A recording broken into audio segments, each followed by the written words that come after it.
La parole de Dieu est un trésor inestimable. Ne laisse pas ta Bible fermée. Oh non, non. Lis-la, médite-la, nourris-toi. Lis-la, médite-la, nourris-toi. Bonjour. Au premier chapitre de son évangile, Marc nous rapporte que Jésus s'est choisi des disciples, et cela dès le début de son ministère public. Je cite ici Marc. Après l'arrestation de Jean-Baptiste, Jésus partit pour la Galilée proclamer l'évangile de Dieu. Il disait « Les temps sont accomplis, le règne de Dieu est tout proche. Convertissez-vous et croyez à l'évangile. » Passant le long de la mer de Galilée, il vit alors Simon et André, le frère de Simon, en train de jeter les filets dans la mer, car c'étaient des pêcheurs. Il leur dit « Venez à ma suite, je vous ferai devenir pêcheurs d'hommes. » Aussitôt, laissant leurs filets, ils le suivirent.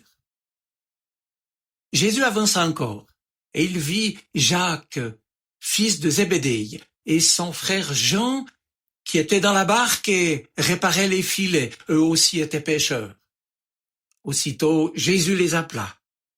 Alors, laissant dans la barque leur père Zébédée avec ses ouvriers, aussitôt ils partirent à sa suite. Mes amis, 2 précisions. La première, pour vous rappeler qu'un disciple, c'est celui qui marche à la suite de son maître, et donc ici, celui qui va suivre Jésus. Et puis, pour vous faire remarquer que la personne de Simon apparaît dans ce texte pour la première fois. Ce Simon, appelé plus loin Pierre, nous précisera Marc au chapitre 3, Pierre, Simon-Pierre, qui va tenir une place importante dans cet évangile, représentant justement la figure du disciple, lui qui fait donc partie de ceux qui, depuis le lac de Galilée, ont tout laissé pour suivre le Christ jusqu'à donner leur vie bien plus tard, on le sait. À l'appel de Jésus, la réponse positive de ces hommes est si soudaine qu'on en a presque le souffle coupé. Le récit met ainsi en avant la puissance de la parole de Jésus. C'est une parole créatrice à l'image de celle de Dieu en Genèse chapitre 1er. Jésus parle et ils le suivent, en somme comme recréés. De pêcheurs du lac, ils vont devenir pêcheurs d'hommes, abandonnant leur travail. Et puis, plus loin donc, 2 autres frères vont abandonner également leur père et ses ouvriers. Travail, famille, entourage, tout est laissé sur place. Suivre Jésus oblige à un lâcher-prise sur ses propres filets et l'abandon de son confort. Le règne de Dieu s'approche, comme Jésus s'est approché de ses pécheurs. Le temps est accompli. Alors, la période de la pêche ordinaire prend fin pour devenir la pêche du Seigneur, celle de l'Évangile et de la fin des temps. C'est bien sa parole de vie, appelant à la conversion, à un changement d'orientation de vie qui permet à ces pêcheurs professionnels de tout laisser pour suivre Jésus aussitôt. C'est le mot préféré de Marc, je vous le dis en passant. Mais ont-ils vraiment tout abandonné? Nous les retrouverons dans la famille de Simon-Pierre, ainsi que sur le lac, leur ancien lieu de travail en barque encore avec leurs compagnons. Eh bien, d'une certaine manière, cela nous rassure quant à notre propre qualité de chrétien, qui garde une famille, un travail, un lieu de vie. Mais ce qui est néanmoins certain, et que souligne l'Évangile, c'est que suivre Jésus, répondre à son appel, relève désormais d'une autre perspective, celle d'une vie bientôt donnée, et qu'ils ont entamé donc ces hommes un nouveau départ de vie en s'attachant à Jésus. Les temps sont accomplis. Le règne de Dieu est tout proche. Convertissez-vous et croyez à la bonne nouvelle, ou autrement dit, à l'Évangile. Et que dit cet Évangile? Pourquoi est-ce une bonne nouvelle? Eh bien parce qu'il nous dit que Dieu ne s'est donc pas contenté de nous regarder de loin pour voir si ce que l'on faisait était bien ou mal, et pour nous juger. Mais il s'est approché. En Jésus-Christ, bonne nouvelle, Dieu est venu vivre et mourir pour nous parce qu'il nous aime. Le voilà, le message libérateur. Libérateur parce qu'il nous parle d'amour et de don de soi, et non d'exigence d'abord, de règles obligatoires, d'obéissance indispensable pour mériter l'amour de Dieu. Libérateur parce qu'il nous parle de grâce inconditionnelle, d'un amour gratuit, comme son nom l'indique. C'est la parole que Jésus nous adresse à nous aussi aujourd'hui, au cœur de la vie qui est la nôtre, dans notre quotidien. Et cela dépend de nous, de la recevoir et d'y répondre, ou de l'ignorer, de la rejeter.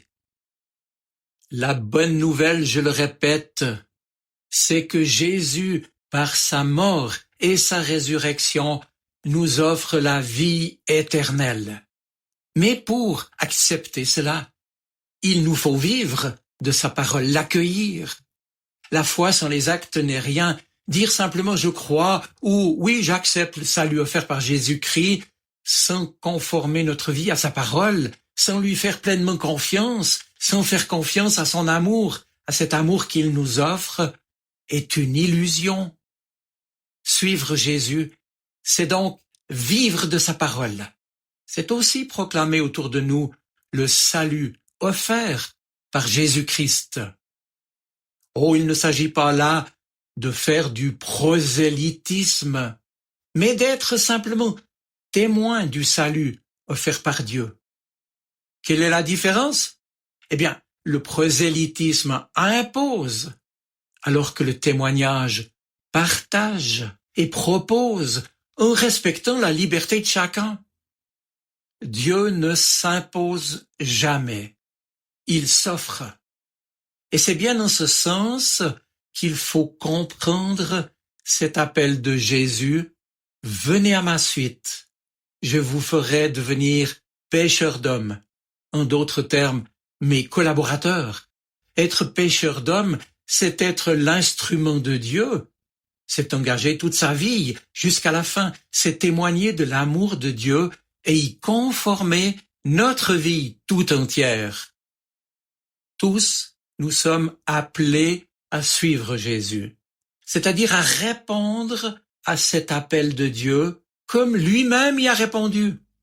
Mais bien entendu, nous ne sommes pas tous appelés à la même chose. Et Dieu ne nous demande jamais que ce que nous pouvons faire, dans la mesure de notre foi, comme le dira aussi l'apôtre Paul.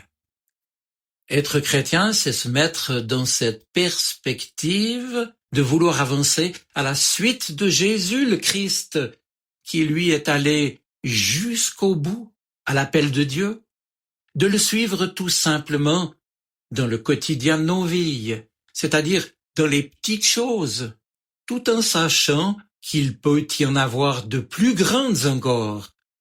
Alors mes amis, un dernier mot pour terminer. Pour la plupart d'entre nous, pour être des disciples, il ne nous est pas demandé de changer de métier, mais surtout de changer de mentalité. Notre propre conversion, c'est d'abord un nouveau regard, un changement de priorité et de valeurs qui correspondent à notre vocation de chrétien.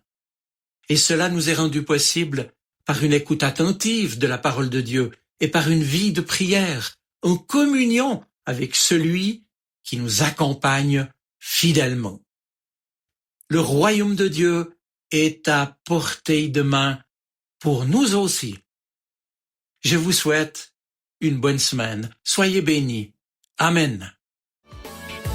La parole de Dieu est un trésor inestimable. Ne laisse pas ta Bible fermée.